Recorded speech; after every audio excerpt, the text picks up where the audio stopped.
رمضان ہمیں یہ سکھا رہا ہے اگر ہم اللہ تعالیٰ کے لیے 14 گھنٹے کھانا چھوڑ سکتے ہیں، پانی چھوڑ سکتے ہیں، شہوتوں کو چھوڑ سکتے ہیں، جس اللہ تعالیٰ کے حکم پر ہم حلال اور جائز چیزوں کو چھوڑ سکتے ہیں، اسی اللہ کے حکم پر ہم ناجائز اور حرام چیزوں کو کیوں نہیں چھوڑ سکتے؟ اس اللہ کے حکم پر ہم اپنے گناہوں کو کیوں نہیں چھوڑ سکتے؟ اپنی ناجائز چیزوں کو کیوں نہیں چھوڑ سکتے؟ اور تقویٰ کا مطلب بھی یہی ہوتا ہے۔ تقویٰ کا مطلب یہ نہیں ہے کہ آپ سے گناہ نہ ہو، تقویٰ کا مطلب یہ ہے گناہ کرنے کا موقع مل رہا ہو، گناہ کرنے کا ماحول ہو، گناہ کرنے کے تقاضے ہوں، گناہوں سے سارا زمانہ بھرا ہوا ہو، لیکن آپ اپنے دامن کو بچا کے چلے جائیں، اسی کا نام تقویٰ ہے۔ السلام علیکم ورحمۃ اللہ وبرکاتہ۔ الحمدللہ نحمده ونستعینه ونستغفره ونعوذ باللہ من شرور انفسنا ومن سیئات اعمالنا من يهده الله فلا مضل له ومن يضلل فلا هادي له وأشهد أن لا إله إلا الله وحده لا شريك له وأشهد أن محمدا عبده ورسوله يا أيها الذين آمنوا اتقوا الله حق تقاته ولا تموتن إلا وأنتم مسلمون يا أيها الناس اتقوا ربكم الذي خلقكم من نفس واحدة وخلق منها زوجها وبث منهما رجالا كثيرا ونساء واتقوا الله الذي تساءلون به والأرحام إن الله كان عليكم رقيبا يا أيها الذين آمنوا اتقوا الله وقولوا قولا سديدا يصلح لكم أعمالكم ويغفر لكم ذنوبكم ومن يطع الله ورسوله فقد فاز فوزا عظيما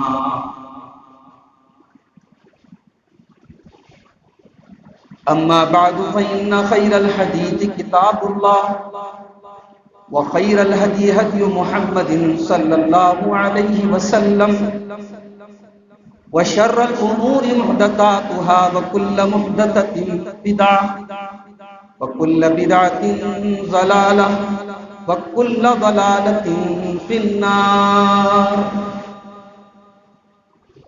أعوذ بالله من الشيطان الرجيم بسم الله الرحمن الرحيم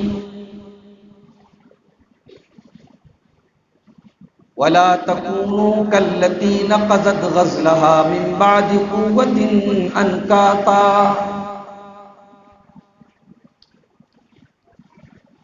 محترم علماء کرام، بزرگوں اور دوستوں، نوجوان ساتھیوں، پردہ نشین ماں اور بہنوں، پیارے بچوں، مسجد رحمانیہ جلالی پورہ میں آج رمضان کی 29ویں رات یہ پروگرام رکھا گیا ہے۔ ظاہر ہے یہ رمضان کا بالکل آخری موڑ ہے۔ بہت ممکن ہے کہ کل عید کا چاند نظر آ جائے اور ہم پرسوں عید الفطر کا تہوار منائیں، اور یہ بھی ممکن ہے کہ 30 کا چاند ہو اور ہم ایک دن کے بعد عید منائیں۔ بہرحال اتنا تو طے ہے کہ رمضان اب بالکل آخری موڑ ہے۔ انسان کی ایک فطرت ہوتی ہے، انسان جب کوئی کام شروع کرتا ہے بڑے جوش میں ہوتا ہے، شروعات میں جوش بہت ہوتا ہے، پھر دھیرے دھیرے انسان کا جوش اترتا ہے۔ رمضان جب شروع ہوتا ہے، ہماری مسجدوں کی جو تعداد ہوتی ہے نمازیوں، ہمارا جو شوق ہوتا ہے تلاوت کا، ہمارا جو جذبہ ہوتا ہے اللہ کی راہ میں صدقہ اور خیرات کا، وہ شروع رمضان میں جو ہوتا ہے وہ پھر بیچ رمضان میں نہیں ہوتا، اور پھر آخری دنوں میں تو ہم اور آپ، معاف کیجئے گا، رمضان کے ساتھ بڑی ناانصافی کرتے ہیں۔ سب سے قیمتی ٹائم رمضان کا جو سب سے قیمتی ٹائم ہے وہ اس کا آخری اشرہ، جس اشرے میں اللہ کے نبی 10 رات پوری رات جاگتے ہیں۔ ہم تو صرف تاک رات جاگتے ہیں، لیکن اللہ کے نبی 10 رات جاگتے ہیں۔ اما عائشہ فرماتی ہے کہ جب رمضان کا آخری اشرہ آتا تھا اللہ کے پیارے نبی پورے اشرے میں جاگتے تھے اور اکیلے نہیں جاگتے تھے۔ وَأَيْقَظَ أَهْلَهُ، اپنے پریوار کو، اپنی فیملی کو بھی جگاتے تھے۔ وَشَدَّ مِئْزَرَهُ، اور کمر کس لیتے تھے، چاق و چوبند ہو جاتے تھے، چست ہو جاتے تھے۔ ہم تو ڈھیلے ہو جاتے ہیں آخری اشرے۔ اللہ کے نبی ساری رات جاگ کر عبادت کرتے تھے، ہم ساری رات شاپنگ کرتے ہیں، کام کرنے والے کام کرتے ہیں۔ ہمارا ٹارگٹ ہوتا ہے ہماری عید اچھی ہونی چاہیے۔ یہ بہت اچھی بات ہے، بے شک عید اچھی ہونی چاہیے، مگر عید اچھی اگر اس قیمت پر ہو رہی ہے کہ آپ آخری اشرے کو بازاروں میں برباد کر رہے ہیں تو میرے بھائیوں یہ عید اچھی نہیں ہے، یہ عید افسوسناک ہے۔ رمضان جا رہا ہے اور جاتے جاتے ہمیں بہت کچھ سکھا کے جا رہا ہے۔ رمضان جاتے جاتے میں بہت سارے پیغام دے کے جا رہا ہے۔ میں آج چاہتا ہوں کہ تھوڑی سی گفتگو اس پر میں کروں کہ رمضان سے ہم نے کیا سیکھا، رمضان سے ہم نے کیا حاصل کیا۔ بھئی ایک بات تو طے ہے کہ رمضان کوئی عام مہینہ نہیں ہے، یہ اکلوتا مہینہ ہے جس کا نام اللہ تعالیٰ نے قرآن میں لیا۔ شہر رمضان الذی انزل فیہ القرآن ھدی للناس وبینات من الھدی والفرقان۔ رمضان کا مہینہ ہی وہ مہینہ ہے جس میں قرآن اتارا گیا۔ کیوں؟ کیا خاص بات تھی اس مہینے میں کہ اللہ تعالیٰ نے اس میں قرآن اتارا؟ اللہ تعالیٰ نے انسانیت کو سب سے بڑی جو نعمت دی ہے قرآن کی شکل میں وہ اسی مہینے۔ یہی وہ مہینہ ہے جس کے اندر ایک رات ایسی ہے جو 1 صدی سے بھی بہتر ہے۔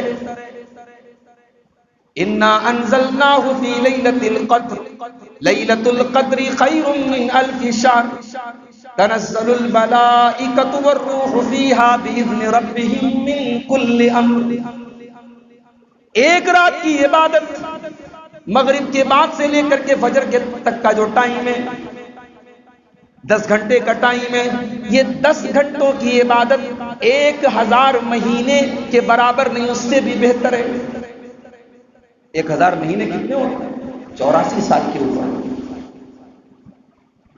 کتنی بڑی بات ہے، اس مہینے میں اللہ تعالیٰ نے ایک رات ایسی رکھی ہے، ایک رات میں جو بھی عبادت کریں آپ کو 1000 مہینے کے برابر نہیں کہا، خیرun، اس سے بہتر۔ کتنا بہتر ہے ہم نہیں جانتے، کتنا بہتر ہے ہم نہیں جانتے۔ 1000 مہینے سے بھی زیادہ عبادت کا ثواب ملے گا۔ کچھ تو ہے اس مہینے کے اندر۔ یہ مہینہ ہمیں کیا سکھاتا ہے میرے بھائی؟ گرمی کا موسم ہے، اپریل کا مہینہ تھا اس بار رمضان۔ صبح ہم 4 بجے اٹھ کر کے سحری کھا رہے ہیں اور شام کو 6:15 بجے تک، 6:30 بجے تک ہم بھوک و پیاس کی تکلیف کر رہے ہیں۔ 14 گھنٹے کا روزہ، گرمی کا موسم، پیاس سے برا حال ہے۔ آپ اپنے کمرے میں بیٹھے ہوئے ہیں، سامنے پانی رکھا ہے، کمرے میں کوئی نہیں، 2-4 گھونٹ پانی اگر پی لیں کون دیکھنے جاتا ہے؟ مسجد میں وضو کرنے آئے، کلی کرنے کے لیے منہ میں پانی ڈالا، پانی اندر گیا، حلق کے قریب سے ہو کر کے واپس چلا آیا، اگر 2-4 قطرے حلق کے نیچے چلے جاتے کون روکنے والا؟ جس طاقت نے آپ کو اس سخت گرمی میں 14 گھنٹے تک بھوک و پیاس کی تکلیف کو برداشت کرنے پر مجبور کیا، اسی طاقت کا نام ہے تقویٰ۔ اور یہ تقویٰ وہ طاقت ہے کہ شیطان جتنا بھی بڑا طاقتور ہے، اس طاقت کا کوہ مقابلہ نہیں کر سکتا۔ اسی لیے جب اللہ تعالیٰ نے شیطان کو مہلت دی تھی اور شیطان نے یہ وعدہ کیا تھا میں تیرے بندوں کو بہکاؤں گا، تو شیطان کو بھی اقرار کرنا پڑا تھا الا عبادک المخلصین، اے اللہ تیرے اخلاص والے بندوں پر میرا زور نہ چلے گا، تیرے تقوی والے بندوں پر میرا زور نہ چلے گا۔ رمضان آپ کو تقوی اور اخلاص کا درس، اور روزہ اکلوتی ایسی عبادت ہے جس میں ریاکاری نہیں ہو سکتی، جس میں دکھاوا نہیں ہوتا۔ کس کو دکھائیں گے بھیا؟ روزہ آپ کے اور اللہ کے بیچ کی عبادت ہے۔ اور اسی لیے حدیث قدسی کے الفاظ ہیں، اللہ کے نبی صلی اللہ علیہ وسلم فرماتے ہیں کہ اللہ تعالیٰ کہتا ہے الصوم لی وانا اجزی بہ، روزہ میرے لیے ہے اور میں ہی اس کا بدلہ دوں گا، میرے علاوہ کوئی روزے کا بدلہ نہیں دے سکتا۔ اور روزے کا کیا بدلہ ہے کہ قیامت کے دن جب میں روزے دار کو بدلہ دوں گا تبھی اس کو اوپن کیا جائے گا، ابھی دنیا میں اوپن بھی نہیں کیا گیا کہ روزے دار کو کیا بدلہ۔ تو روزے کا، رمضان کا پہلا سبق یہ ہے، رمضان ہمیں تقوی کا درس ہے۔ رمضان ہمیں یہ سکھا رہا ہے اگر ہم اللہ تعالیٰ کے لیے 14 گھنٹے کھانا چھوڑ سکتے ہیں، پانی چھوڑ سکتے ہیں، شہوتوں کو چھوڑ سکتے ہیں، جس اللہ تعالیٰ کے حکم پر ہم حلال اور جائز چیزوں کو چھوڑ سکتے ہیں، اسی اللہ کے حکم پر ہم ناجائز اور حرام چیزوں کو کیوں نہیں چھوڑ سکتے؟ اس اللہ کے حکم پر ہم اپنے گناہوں کو کیوں نہیں چھوڑ سکتے؟ اپنی ناجائز چیزوں کو کیوں نہیں چھوڑ سکتے؟ اور تقوی کا مطلب بھی یہی ہوتا ہے۔ تقوی کا مطلب یہ نہیں ہے کہ آپ سے گناہ نہ ہو، تقوی کا مطلب یہ ہے گناہ کرنے کا موقع مل رہا ہو، گناہ کرنے کا ماحول ہو، گناہ کرنے کے تقاضے ہوں، گناہوں سے سارا زمانہ بھرا ہوا ہو، لیکن آپ اپنے دامن کو بچا کے چلے جائیں، اسی کا نام تقوی ہے۔ اسی لیے حضرت عمر فاروق رضی اللہ تعالیٰ عنہ جب حضرت ابی بن کعب سے پوچھا تھا کہ تقوی کس کو کہتے ہیں، تو ابی بن کعب نے پوچھا امررت بطریق ذات شوک، اے امیر المومنین کیا کبھی آپ کا گزر کسی ایسے راستے سے ہوا ہے جو کانٹوں بھرا راستہ ہو؟ حضرت عمر نے کہا ہاں ہوا ہے۔ کہا کیسے گزرتے ہیں؟ کہا اشمر ثیابی، اپنے کپڑے کو بچا بچا کے، اپنے دامن کو بچا بچا کے گزر جاتا ہوں۔ کہا اسی کا نام تقوی، اسی کا نام تقوی۔ گناہوں کے کانٹے، شہوتوں کے کانٹے، شیطان کے راستوں کے کانٹے آپ کو زندگی میں قدم قدم پر ملیں گے، ان کانٹوں سے اپنے دامن کو بچانا یہی تقوی ہے میرے بھائیوں۔ اور رمضان کے درس، رمضان میں ہماری زندگی کا شیڈیول چینج ہو جاتا ہے، کھانے کا، پینے کا، اٹھنے کا، سونے کا، ہر چیز کا ٹائم چینج ہو جاتا ہے۔ بھئی عام دنوں میں کون صبح 4 بجے اٹھ کر کے ناشتہ کرتا ہے؟ کوئی کرتا ہے کیا؟ بھئی دوپہر کا کھانا ہماری زندگی کے معمول میں شامل ہے۔ آدمی مارکیٹ میں ہو، دکان پہ ہو، کاروبار میں ہو، پاور لوم چلا رہا ہو، کوئی بھی کام کرے، کھانے کا ٹائم ہوا، جسم نے آواز دی، جسم نے مطالبہ کیا بھئی تجھے کھانے کی ضرورت ہے، آدمی گھر پہنچا کھانا کھا رہا ہے۔ رمضان میں تو نہیں کھاتے، رمضان میں ہمارا شیڈیول چینج ہو گیا، دوپہر میں ہم کھانا نہیں کھاتے، رات میں ہم کب سوتے ہیں اور صبح ہم کب اٹھتے ہیں، ساری زندگی کا شیڈیول چینج ہو گیا۔ رمضان ہمیں اور آپ کو یہ میسج بھی دے رہا ہے کہ اگر تم 1 مہینے کے لیے اپنے کھانے کے اوقات بدل سکتے ہو، اپنے سونے کے اوقات بدل سکتے ہو، اپنے اٹھنے کے اوقات بدل سکتے ہو، دوپہر کا کھانا چھوڑ سکتے ہو، تو زندگی کے اندر جو غلط عادتیں ان کو کیوں نہیں چھوڑ؟ تم کہتے ہو مجھے سگریٹ کی لت ہے، تم کہتے ہو مجھے گٹکے کی لت ہے، تم کہتے ہو مجھے فلاں چیز کی لت ہے، یہ لت کیا ہوتی ہے؟ کیا آپ کو دوپہر کے کھانے کی لت نہیں ہے؟ کیا آپ کو صبح ناشتے کی لت نہیں ہے؟ یہ تمام چیزیں لت نہیں، ہماری ضرورت ہیں۔ اگر رمضان ہمیں یہ سکھا رہا ہے کہ اگر ہم اپنے دل میں پکا ارادہ کر لیں تو لت کیا چیز، ہم ضرورت چھوڑ سکتے ہیں۔ آج ہم نے گناہوں کو اپنی لت بنا کے رکھا ہے، کسی کو شراب کی لت ہے، کسی کو گٹکے کی لت ہے، کسی کو سگریٹ کی لت ہے، کسی کو کسی چیز کی لت ہے، کسی کو گالی دینے کی لت ہے۔ رمضان ہمیں یہ سبق دے رہا ہے، چینج کرو اپنے آپ، یہ چینجنگ کا مہینہ ہے، یہ بھوکے رہنے کا مہینہ نہیں ہے، یہ پیاسے رہنے کا مہینہ نہیں ہے، تبدیل ہونے کا مہینہ ہے۔ اگر رمضان کے بعد بھی تم تبدیل نہیں ہو سکے تو اللہ کے نبی کی وہ حدیث اپنے سامنے رکھیں، اللہ کے نبی بددعا کرتے ہیں رغم انف رجل ادرک رمضان، اس انسان کی ناک خاک آلود ہو جائے، وہ انسان برباد ہو جائے جو رمضان کا مہینہ پائے، جس کو رمضان کا مہینہ ملے اور وہ چلا جائے اور اس کی مغفرت نہ ہو سکے، اس کی بخشش نہ ہو سکے، رمضان کا مہینہ اس کو اس قابل نہ بنا سکے کہ اللہ کی بارگاہ میں اس کی معافی ہو سکے۔ رمضان ہمیں بخشش کا موقع لے کر کے آیا ہے، چینج کرو اپنے آپ کو۔ رمضان جاتے جاتے ہمیں آواز دے کے جا رہا ہے بہت ہوئی گناہوں کی زندگی، بہت ہوئی حرام کاموں کی زندگی۔ اگر 30 دن ہم نے اپنے آپ کو سدھار لیا تو سال کے 330 دن مزید بھی ہم سدھار سکتے ہیں۔ ایک مہینہ اگر ہم اللہ کو راضی کر سکتے ہیں تو باقی سال کے 11 مہینے بھی اللہ کو راضی کر سکتے ہیں۔ یہ میسج دے رہا ہے۔ اسی لیے اللہ تعالیٰ نے سورہ آل عمران میں اپنے متقی بندوں کی پہچان بتاتے ہوئے فرمایا والذین اذا فعلوا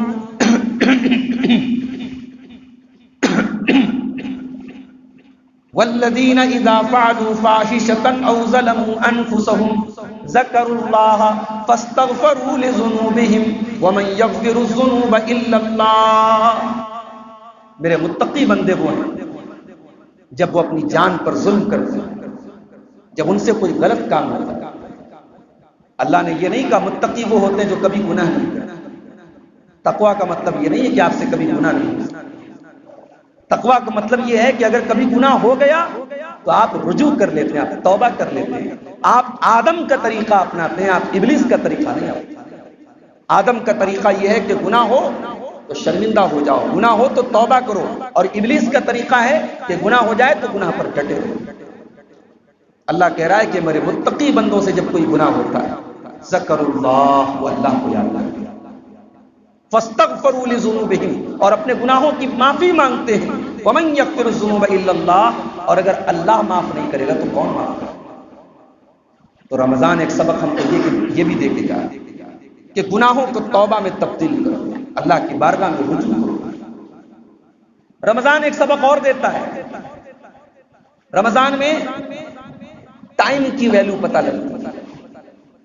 افطار کا ٹائم اگر 6:27 پر ہے تو 6:26 پر آپ افطار نہیں کر سکتے۔ اگر آپ نے کیا تو آپ کا روزہ خطرے میں ہے، آپ کا روزہ گیا۔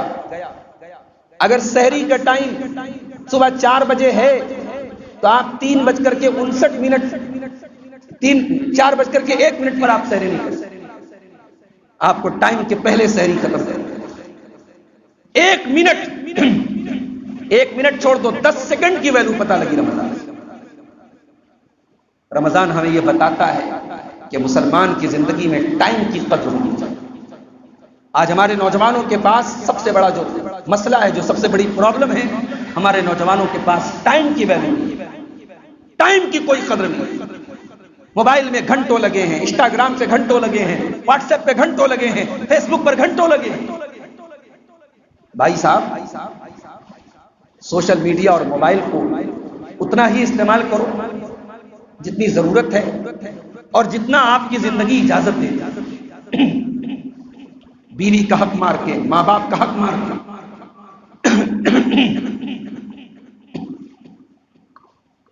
دوسروں کا حق مار کر کے آپ سوشل میڈیا کا استعمال نہ کریں۔ وقت کی ویلیو کو سمجھیں۔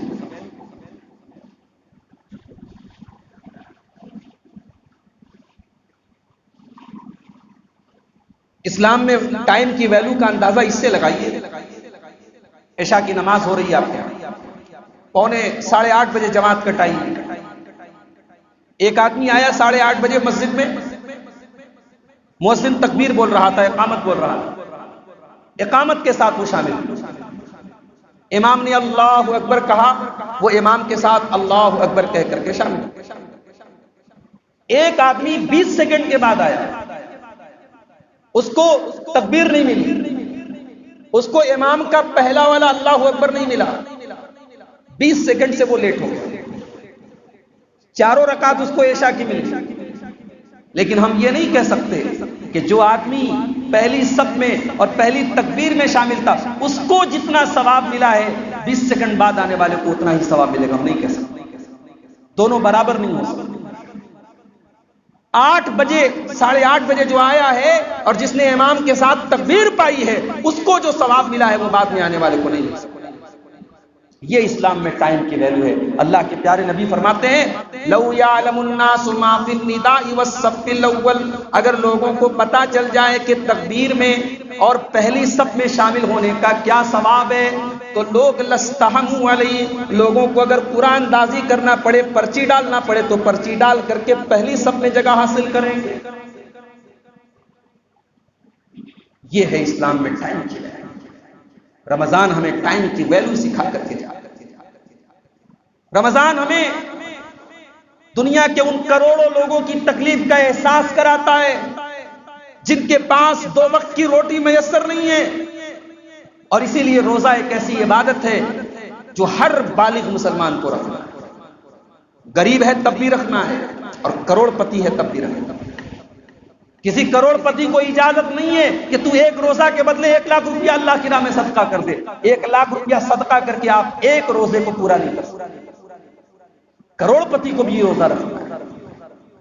وہ انسان جو کبھی بھوکا نہیں رہتا، جو ہوٹلوں میں 2000 کا کھانے کا آرڈر دیتا ہے اور آدھا کھانا کھاتا ہے آدھا پھینک دیتا ہے، اس کو بھی حکم دیا جا رہا ہے تجھے بھی 14 گھنٹے بھوکے رہنا۔ جب وہ کروڑ پتی، وہ ارب پتی، وہ طرح طرح کی نعمتوں کو کھانے والا جب وہ 14 گھنٹے بھوکے رہتا ہے تب اسے یہ احساس ہوتا ہے کہ بھوک کتنی بڑی مصیبت ہے۔ اسے یہ احساس ہوتا ہے کہ میں تو اپنی چوائس سے بھوکا ہوں، میں تو اپنی مرضی سے بھوکا ہوں، میں تو اللہ کے حکم پر بھوکا ہوں۔ ارے دنیا میں کتنے اللہ کے بندے ایسے ہیں جو مجبوری میں بھوکے ہوتے ہیں، جن کے پاس کھانا ہے ہی نہیں، جن کے بچوں کے پاس روٹی ہے ہی نہیں۔ ان مجبوروں کی، ان بھوکوں کی تکلیف کا احساس رمضان کا یہ مہینہ کرتا ہے۔ اور اسی لیے آپ دیکھیں کہ رمضان میں آدمی زکات دیتا ہے، رمضان میں آدمی صدقہ خیرات کرتا ہے، اور رمضان ختم ہوتے ہوتے بھی صدقہ فطر آپ کو دینا ہے۔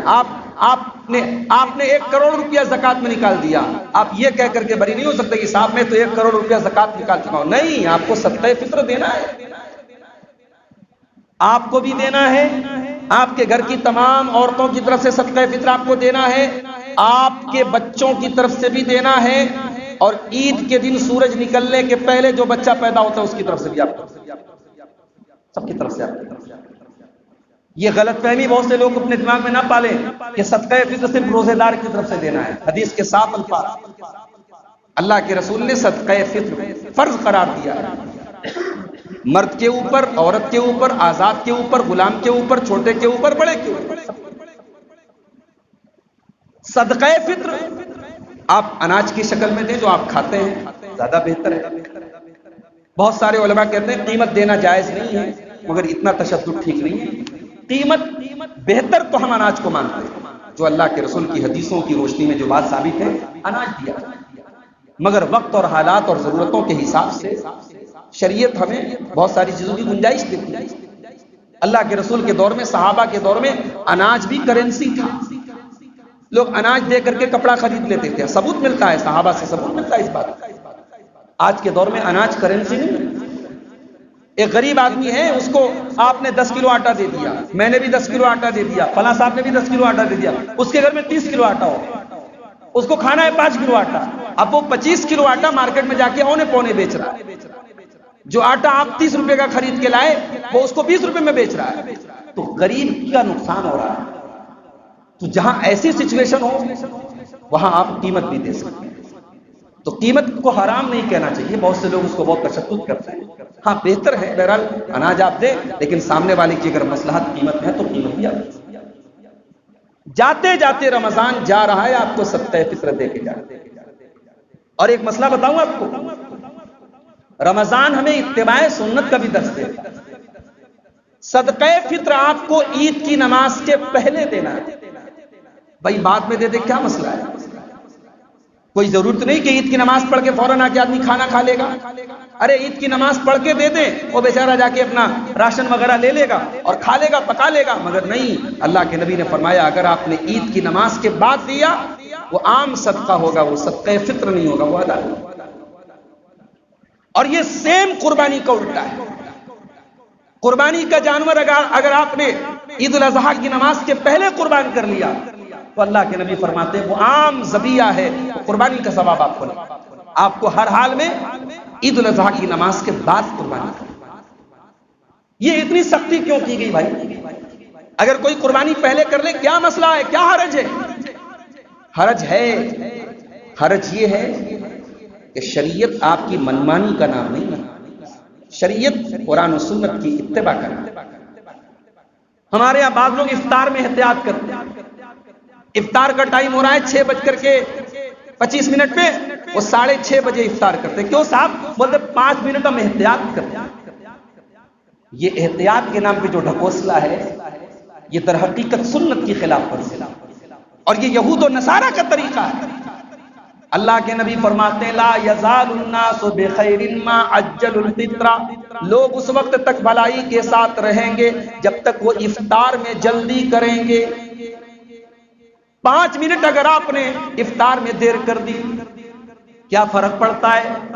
آپ کا روزہ تو 5 منٹ لمبا ہو گیا، آپ کو تو ثواب زیادہ ملنا چاہیے، مگر یہاں مسئلہ یہ نہیں ہے کہ آپ نے 5 منٹ زیادہ روزہ رکھا، سوال یہ کہ آپ نے کیوں رکھا؟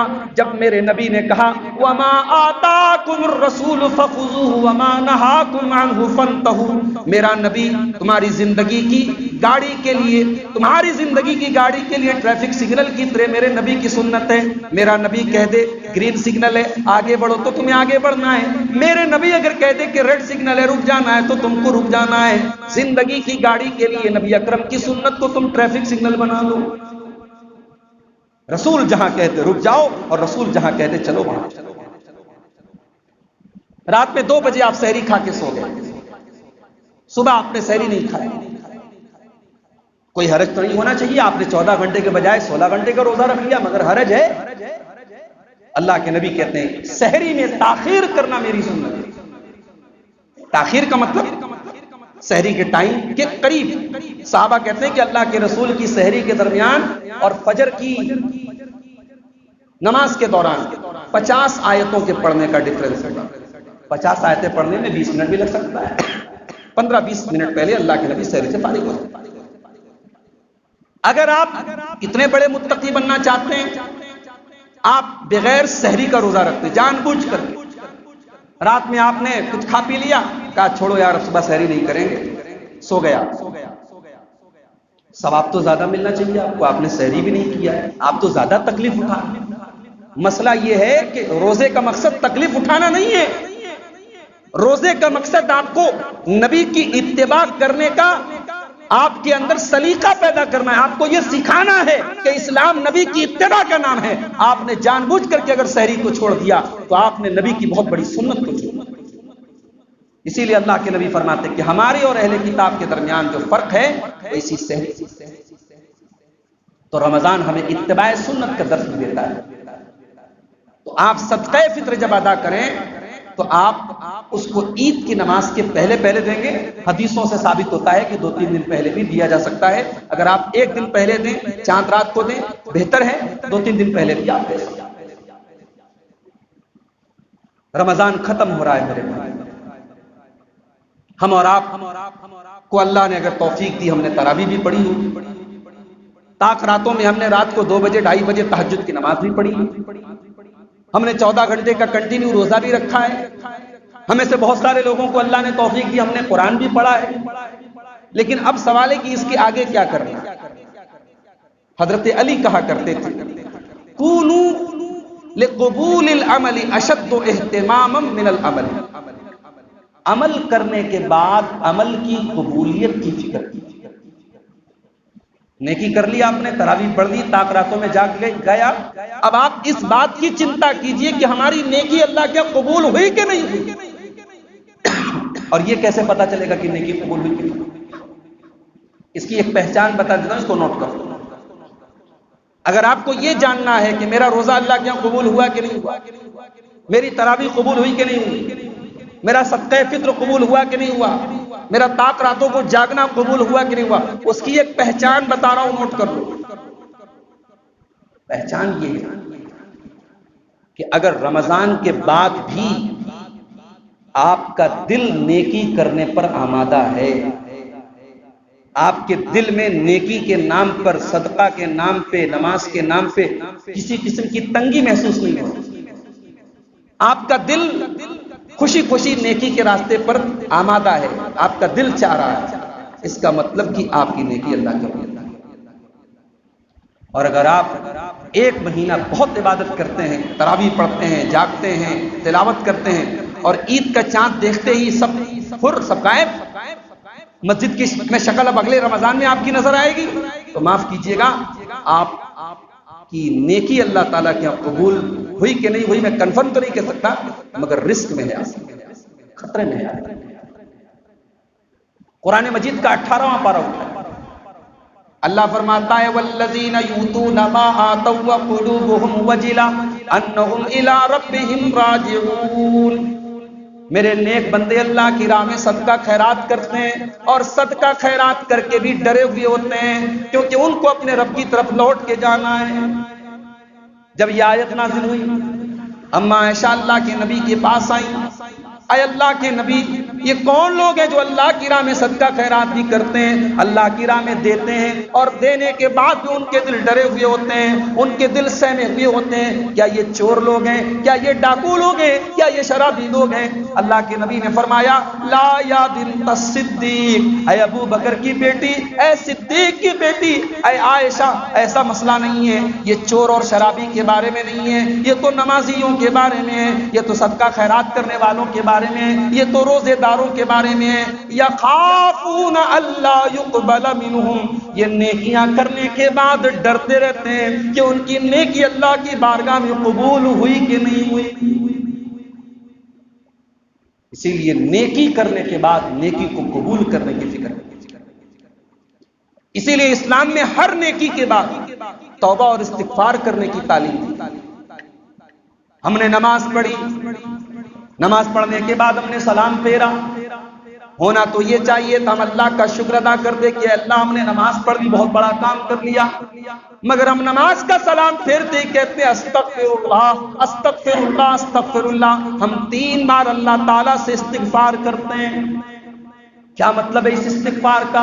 مطلب یہ ہے اے اللہ ہم نے نماز تو پڑھ لی، اگر ہماری نماز میں کوئی کوتاہی رہ گئی ہو، کوئی کمی رہ گئی ہو، اگر ہم نے نماز کا حق ادا نہ کر سکے ہوں، تو اے اللہ تو ہماری خطاؤں کو معاف کر دے، ہماری کمیوں کو تو معاف کر دے، ہماری نماز کو تو قبول فرما لے۔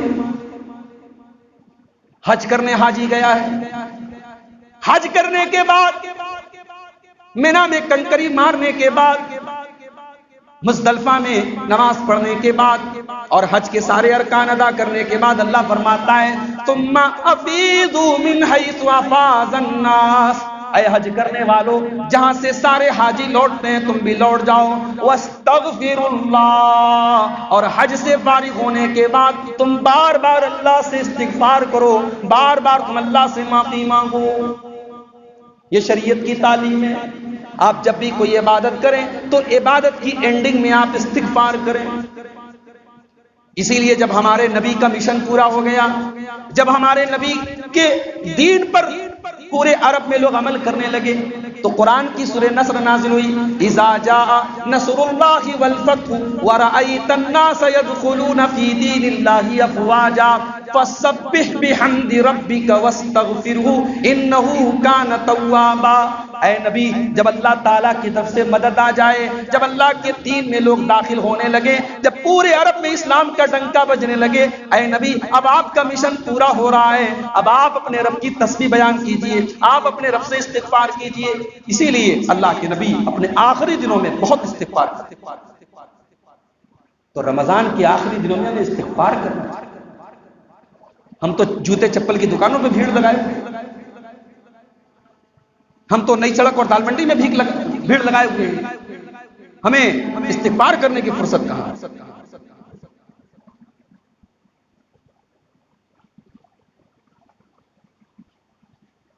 تو رمضان جاتے جاتے ہمیں اور آپ کو یہ میسج دے گا کہ اس مہینے کا اینڈنگ ہماری اللہ تعالیٰ سے معافی پر معافی، اور اسی لیے تاک راتوں میں جو دعا ہمیں سکھائی، چھوٹی سی دعا ہے، بچے کو بھی یاد ہو جاتی ہے وہ، اللہم انک عفو تحب العفو فاعف عنا، اے اللہ تو معاف کرنے والا ہے، معافی کو پسند کرتا ہے، مجھے معاف کر۔ ہم یہ دعا کریں۔ 1000 مہینے سے افضل ہے یہ رات۔ اس رات میں ہم نے اللہ سے روزی روٹی نہیں مانگی، اللہ سے نیک اولاد نہیں مانگی، اللہ سے بال بچوں کی بھلائی نہیں مانگی۔ مانگ سکتے ہیں، مگر نبی نے جو مانگنے کا حکم دیا کہ اللہ سے معافی مانگو۔ اور معافی بھی ہم کیسے مانگتے ہیں؟ کمٹمنٹ کرتے ہیں کہ اے اللہ تو معاف کرنے والا ہے، معافی کو پسند کرتا ہے، مجھے بھی معاف کر۔ اب یہ سوچو کہ جب ہم اللہ سے یہ کہتے ہیں تو اللہ تو ہمارے بارے میں سب جانتا ہے۔ بھئی دنیا ہمارے بارے میں وہ جانتی ہے جو نظر آتا ہے، اور اللہ وہ جانتا ہے جو دل کے اندر ہے، جو اندر کی خبر ہے اللہ تو سب جانتا ہے۔ وہ تو علیم بذات الصدور ہے، وہ تو سینے کے اندر کی حالات کو بھی جانتا ہے۔ ہم جب اللہ سے یہ کہتے ہیں کہ اے اللہ تو معاف کرنے والا ہے، معافی کو پسند کرتا ہے، مجھے معاف، اور وہی بندہ دنیا میں چھوٹی چھوٹی باتوں پر بھائی سے اختلاف کر کے، باپ اپنے بیٹے سے بات نہیں کر رہا ہے، ساس اپنی بہو سے جھگڑے کر کے بیٹھی ہے، دیورانی جٹانی سے ناراض بیٹھی ہے، بھائی بھائی میں لفڑا چل رہا ہے، پڑوسی پڑوسی میں مقدمے بازی چلے، کیوں؟ تم اللہ کے سامنے جھوٹا کمٹمنٹ کیوں کرتے ہو؟ تم اللہ سے تو یہ امید کرتے ہو کہ وہ تمہارے بڑے بڑے گناہوں کو معاف کر دے، وہ معاف کرنے والا ہے، معافی کو پسند کرتا ہے، وہ تمہیں معاف کر دے، اور تم لوگوں کے گناہوں کو اور لوگوں کی خطاؤں کو اور لوگوں کی چھوٹی موٹی غلطیوں کو بھی معاف کرنے کو تیار ہو۔ کبھی آپ سماج میں نظر اٹھا کے دیکھیں، سماج میں جو دشمنیاں ہوتی ہیں، جو اختلافات ہوتے ہیں، جو ہمارے گھروں اور خاندانوں میں جو جھگڑے ہوتے ہیں، 90% جو جھگڑے ہوتے ہیں وہ انا کی بنیاد پر۔ ہر انسان کی 1 کلومیٹر لمبی اونچی ناک ہوتی ہے جس کو وہ ڈاؤن کرنا ہے۔ بھائی صاحب، آپ اپنی ناک کے لیے اپنی جنت کو کیوں خطرے میں ڈالیں؟ اس دنیا سے سب کو جانا ہے، کروڑ پتی کو بھی جانا ہے، غریب کو بھی جانا ہے، اور اسی قبرستان میں سب کو منو مٹی نیچے جا کے دفن ہوگا۔ کوئی بلڈنگ لے کے نہیں جائے گا، کوئی کروڑوں کی دولت لے کے نہیں جائے گا۔ سوال یہ پیدا ہوتا ہے آپ اللہ کے یہاں گئے تو کیسا دل لے کے گئے؟ وہ دل صاف ستھرا تھا؟ وہ دل آئینے کی طرح کلیئر تھا؟ یا اس دل میں بغض تھا، بھائی کے خلاف، دوستوں کے خلاف، پڑوسیوں کے خلاف، رشتہ داروں کے خلاف؟ دل کیسا تھا؟ رمضان ہمیں اور آپ کو یہ میسج دے کے جا رہا ہے کہ جب تم اللہ سے یہ امید کرتے ہو کہ اللہ تمہارے گناہوں کو معاف کر دے تو لوگوں کی چھوٹی موٹی خطاؤں کو معاف کر دے۔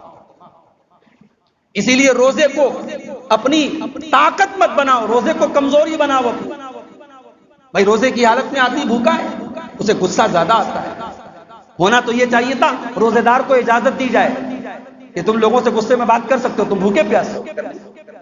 اللہ کے نبی نے کہا اگر تم روزے کی حالت میں ہو تو خبردار تم کسی کو گالی مت دو، کسی کو برا بھلا مت کہو، کسی سے جھگڑا مت کرو۔ اگر تم سے کوئی جھگڑا کرے تو تم ڈاؤن ہو جاؤ، ان کو نہیں صاحب میں روزے کی حالت میں لڑ نہیں سکتا، میں آپ کی بات کا جواب ہی نہیں دے سکتا۔ تو روزے کو اپنی طاقت مت بناؤ، روزے کو اپنی کمزوری بناؤ، یہ تعلیم دی۔ اور ایک آخری بات بیان کر کے بات ختم کرتا ہوں۔ رمضان کا یہ مہینہ جا رہا ہے، جاتے جاتے ہمیں اور آپ کو یہ سبق بھی دے کے جا کہ رمضان کا اثر آپ کی زندگی پر کتنا پڑا، آپ کی سیرت پر کتنا پڑا، آپ کے کیریکٹر پر کتنا پڑا۔ قرآن آپ نے پڑھا ماشاءاللہ، ہمارے یہاں عورتیں زیادہ قرآن پڑھتی ہیں۔ ہمارے یہاں عورتیں، میں خود اپنے گھر میں دیکھتا ہوں کہ عورتیں جتنا پڑھ لیتی ہیں ہم لوگ نہیں پڑھ پاتے۔ میں رمضان بھر قرآن کی تفسیر بیان کر کے آیا ہوں کرناٹک میں، لیکن عورتوں سے اگر آپ مقابلہ کریں گے تو نہیں بھائی، وہ ماشاءاللہ تلاوت کرنے کے معاملے میں ہم سے آگے ہوتی ہیں۔ تلاوت کرتی ہیں، اچھی بات ہے۔ بعض نیکیوں کے معاملے میں عورتیں مردوں سے آگے ہوتی ہیں۔ صحابہ کے دور میں مردوں کے بارے میں ثبوت نہیں ملتا کہ وہ گھر کا گہنا لے کے آئے، مگر عورتوں کے بارے میں کئی حدیثیں موجود ہیں کہ نبی نے صدقہ کی اپیل کی، عورتوں نے اپنے کان کے جھمکے، اپنے گلے کا ہار، اپنے زیورات اتار کے دیے۔ ہمارے یہاں راجہ پورہ میں مسجد کے لیے چندہ ہم لوگ کر رہے تھے، کتنی عورتوں نے زیورات بھیجے۔ مئو وغیرہ میں ہم لوگ چندہ کرنے گئے، عورتوں کی طرف سے 20-20 ہزار 25-25 ہزار کی بڑی رقم آئی۔ عورتوں کے اندر جذبہ ہوتا ہے۔ لیکن آپ یہ سوچیں کہ آپ نے اس مہینے میں جو روزہ رکھا، آپ نے جو قرآن پڑھا، اس کا آپ کی سیرت پر کتنا اثر پڑا۔ اللہ کے نبی صلی اللہ علیہ وسلم جب رمضان کا مہینہ آتا تھا، حضرت عبداللہ ابن عباس کہتے ہیں کہ حضرت جبریل کو آپ قرآن سناتے، اور یہی دلیل ہے کہ تراویح میں پورا قرآن سنانا چاہیے۔ فرض تو نہیں ہے، واجب تو نہیں ہے، مگر اگر ایک انسان حافظ ہے، اس نے قرآن حفظ کیا ہے، تو رمضان میں تراویح کے ذریعے وہ قرآن کا دور کرے۔ اللہ کے نبی قرآن کا دور کرتے تھے، پورا قرآن سناتے تھے حضرت جبریل۔ تو اللہ کے نبی جب قرآن سناتے تھے حضرت جبریل کو، تو حدیث کے الفاظ ہیں کہ آپ تو ایسے بھی بہت سخی تھے، بہت فیاض تھے، اللہ کی راہ میں بہت خرچ کرتے، مگر جب آپ قرآن سنانے والا مہینہ آتا تھا، جب رمضان کا مہینہ آتا تھا، کان اجود من الریح المرسلہ، تو اللہ کے نبی تیز چلنے والی آندھی سے بھی زیادہ فیاضی کرتے، یعنی اتنا اللہ کی راہ میں آپ دیتے تھے کہ ہم سوچ نہیں سکتے، اتنے فیاض تھے آپ، اتنے سخی تھے آپ۔ کیا ثابت ہوا اس حدیث سے؟ اس سے ثابت یہ ہوا کہ اللہ کے نبی کے کیریکٹر اور اخلاق پر بھی قرآن کا اثر پڑتا ہے۔ ہمارے اوپر قرآن کا اثر کیوں نہیں پڑتا، یہ ہمیں سوچنے چاہیے۔ ایک مہینہ قرآن پڑھنے اور سننے کے بعد بھی ہمارے دلوں میں نرمی کیوں نہیں آتی؟ ہمارے دلوں کے اندر سے شیطانی چیزیں کیوں نہیں ختم ہوتی؟ ہمارے اندر سے برائیاں کیوں نہیں ختم ہوتی؟ اس کا مطلب یہ ہوا کہ ہم نے روزہ تو رکھا، ہم نے نماز تو پڑھی، ہم نے تراویح تو پڑھی، اس کا کوئی اثر ہم نے اپنے اوپر نہیں کیا۔ تو میرے بھائیوں، رمضان ایک اسکول ہے، رمضان ایک ایسا ادارہ ہے جہاں سے آپ تقویٰ کی ڈگری لے کے نکلیں۔